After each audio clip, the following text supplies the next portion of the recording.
ഞാനൊരു ചിത്രകാരനാണ്. Thrissur fine arts ഇൻസ്റ്റിറ്റ്യൂട്ടിൻ്റെ പ്രൊഡക്റ്റാണ്. കേരളത്തിൽ ഒക്കുപ്പേഷണൽ ഇൻസ്റ്റിറ്റ്യൂട്ട് എന്നായിരുന്നു തൃശ്ശൂർ ഫൈൻ ആർട്സ് ഇൻസ്റ്റിറ്റ്യൂട്ടിൻ്റെ പേരുണ്ടായിരുന്നത്.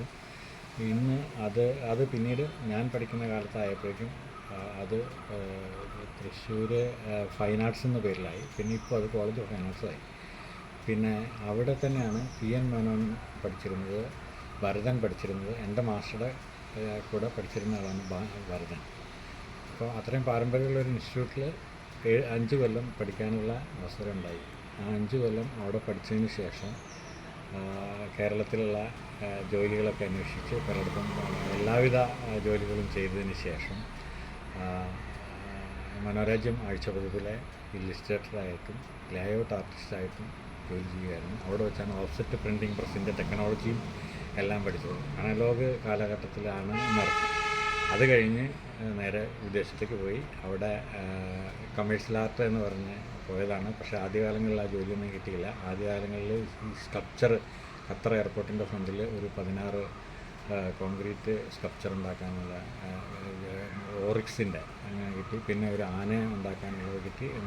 അങ്ങനെ കുറേ GCC സമ്മേളനത്തിനുള്ള ഒരു ഇതൊക്കെ ഉണ്ടായി. അങ്ങനെ ഞാനങ്ങനെ പതുക്കെ പഠിച്ച് വന്നു. അവസാനം സ്വന്തമായി ദുബായിൽ ഒരു കമ്പനി നടത്തിയിരുന്നു കുറച്ചു കാലം.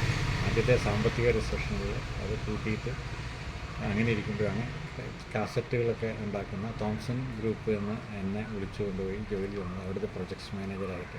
അങ്ങനെ വേൾഡിലെ ഡിജിറ്റൽ പ്രിൻറ്റിങ് വന്ന കാലഘട്ടമാണ്. അപ്പോൾ അന്ന് വൈഡ് ഫോർമാറ്റ് ഡിജിറ്റൽ പ്രിൻറ്റിങ്ങിൻ്റെ ഡിവിഷൻ്റെ ചാർജ് എനിക്കായിരുന്നു. അങ്ങനെ ഞാൻ എല്ലാതരം പ്രിൻറ്റിങ് ടെക്നോളജി മെഷീനുകളെക്കുറിച്ചും ഒക്കെ പഠിച്ച് മനസ്സിലാക്കി. എന്നിട്ട് വേൾഡ് എക്സിബിഷനുകളിൽ പങ്കെടുത്തു. പ്രിൻറ്റിങ്ങിൻ്റെ ലോകത്തിലെ ഏറ്റവും വലിയ എക്സിബിഷൻ ധ്രുവ എന്നാണ്.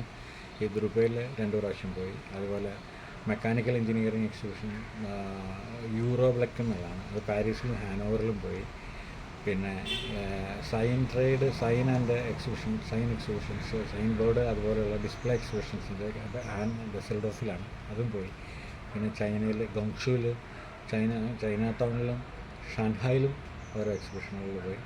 അങ്ങനെ അവസാനം ഇതൊക്കെ കഴിഞ്ഞ് കമ്പനിയുടെ ഡെപ്യൂട്ടി ജനറൽ മാനേജറായിട്ട് എന്നെ പ്രൊമോട്ട് ചെയ്ത് അങ്ങനെ ഞാൻ 17ാമത്തെ സ്റ്റാഫായിട്ട് കയറിയ കമ്പനി 360 സ്റ്റാഫോട് കൂടിയ വലിയ കമ്പനിയായി മാറി. ഇപ്പോൾ ഒരു പ്രിൻറ്റിങ് പ്രസ്സും ഒരു ഡിജിറ്റൽ പ്രിൻറ്റിങ്ങിൻ്റെ വലിയ യൂണിറ്റും ലോകത്തിലെ എല്ലാ പ്രിൻറ്റിങ് മെഷീനുകളും ഉണ്ട്. അവിടെയാണ് പ്രിൻ്റ് ഓൺ ഡിമാൻഡ് എന്ന് പറയുന്ന പ്രിൻറ്റിങ് സംവിധാനം ഞങ്ങളുടെ കയ്യിലുണ്ട്. അത് MGI എന്ന് പറയുന്ന ഒരു മെഷീനാണ്. അത് ഒരു 99.9% ഓഫ്സെറ്റിൻ്റെ ഈക്വലൻ്റാണ്. ഒരാൾ മതി പ്രിൻ്റ് ചെയ്യാൻ. ഒരു പുസ്തകം വരെ പ്രിൻ്റ് ചെയ്തെടുക്കാൻ പറ്റും. അങ്ങനെ ഒരു ടെക്നോളജി കൊണ്ടുവന്നു. അതിപ്പോൾ കേരളത്തിൽ വന്നിട്ടുണ്ട്. DC ബുക്സ് കൊണ്ടുവന്നിട്ടുണ്ടെന്ന് പറയുന്നുണ്ട്, അവിടെ ചെയ്യുന്നുണ്ട്. അപ്പോൾ പിന്നെ അത് കഴിഞ്ഞിട്ട് അങ്ങനെ ഇരിക്കുന്ന സമയത്താണ് ജോലിയുടെ ടെൻഷനും കാര്യങ്ങളും ഒക്കെ ഉണ്ടെങ്കിൽ പിന്നെ ഞാൻ അങ്ങനെ രാജിവെച്ച് പോകുന്നു. ഇവിടെ വന്നിട്ട് ഇപ്പോൾ ഇവിടെ നിന്ന് പെയിൻറ്റിംഗ് ഒക്കെ ചെയ്യുകയാണ്. അതിനിടയിൽ ദുബായിൽ ആർട്ട് കൾച്ചറൽ സെൻറ്ററുകളിലൊക്കെ പ്രവർത്തിച്ചിട്ടുണ്ട്, എക്സിബിഷനുകളിലൊക്കെ പങ്കെടുത്തിട്ടുണ്ട്. പക്ഷേ കേരളത്തിലും അതുപോലെ അച്യുതമേനോൻ എൻ്റെ ഒരു എക്സിബിഷൻ 75 ഉദ്ഘാടനം ചെയ്തിരുന്നു. അന്ന് അച്യുതമേനോനും വൈലോപ്പള്ളി മാഷും ഒക്കെ ആയിരുന്നു. എൻ്റെ ഹെഡ് മാസ്റ്റർ വൈലോപ്പള്ളി മാഷാണ്. അദ്ദേഹത്തെ തന്നെ വിളിച്ചു, അങ്ങനെ എന്നെ ഉദ്ഘാടനം ചെയ്തിരുന്നു. പിന്നെ ഇവിടെ വന്നിട്ട് ഞാനിങ്ങനെ വീട്ടിൽ കുറേ പെയിൻറ്റിങ്ങുകളൊക്കെ ചെയ്തുകൊണ്ടിരിക്കുകയാണ്.